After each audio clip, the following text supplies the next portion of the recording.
are efficient in what they do because they conduct an analysis of the problem. But when you talk about the bonds of brotherhood, you also need to recognize, in addition to analyzing the problem, you also know that these men get my attention because, secondly, they're able to make adjustments to their plan. All right. Again, I'm still there. It says this. It says, the fourth verse, and when they could not come near him because of the crowd, they uncovered the roof where he was. Y'all sleeping on me. Let me hear you say adjustment. Now, since the men can't come in the conventional entrance, they can't come through the front door. They make a contingency plan that involves going to the roof. All right. So the suggestion, house within the parameters of the text is that this paralytic, watch this, can't come in the door like everybody else had. All right. One mistake that most churches make is that they attempt to make everybody come in the same way. All right. All right. Yeah. They attempt to make everybody come in the same way. Now I'm not saying, now check this out. I am not saying that Jesus is not the way because he's the only way. Yeah. But everybody is dealing with a different issue that Jesus has to morph into a different specialist to deal with the variety of issues. Do I have a witness here? I like to hit me in here. So listen, the problem with us, and some of us, is that we've got the tendency to systematically reject those who don't look like we look, who don't look at the situation like we look at it. They have to deal with issues that are different from ours. So what we do consequently, to eliminate the threat of our microcosm, we will eliminate the threat of anybody who looks at it differently than we do. You're right. And the traditional way to enter the house, watch this, is blocked by folk who are already blessed by Jesus' presence. Listen, they are so excited about being in his presence, wow, that they don't make room for anybody else.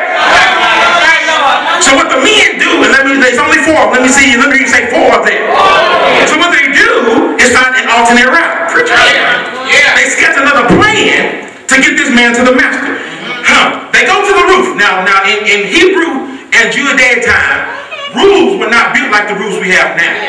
Roofs were conducted or constructed of large stone tiles, big slabs, all right, and they were held together by big lumber piles or big lumber sticks, right? That when you look at the roof up here is kind of built like that, but they had tiles that were so heavy that they could keep out the winter and then the hot, dry times of the summer.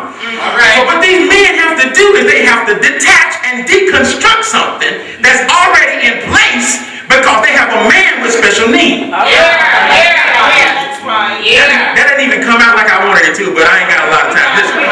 This is the deal. What they have to do is rearrange something that has been in place for years. All right. No, y'all getting it.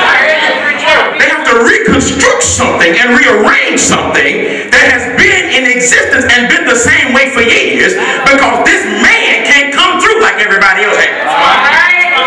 So my brothers and my sisters, sometimes, listen, you have to adjust. You have to adjust what you've been doing to get people who are addicted on drugs in here. That's right.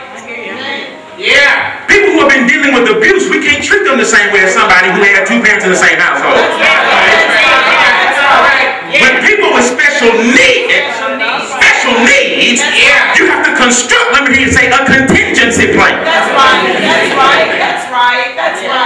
So sometimes life will hand you things that you are not prepared to deal with. When you have to, and this is the deal, when you have to deal with people who need to see a manifestation of the love of Jesus, you can't treat everybody the same. There are some folk who live right across the street from us who would come to church, but they don't have cars. All right.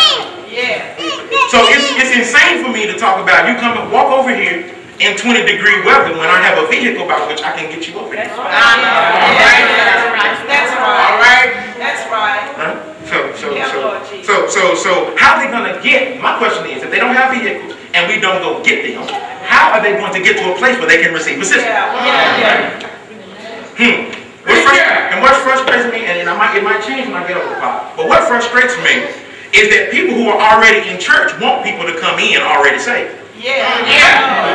Talk back to people.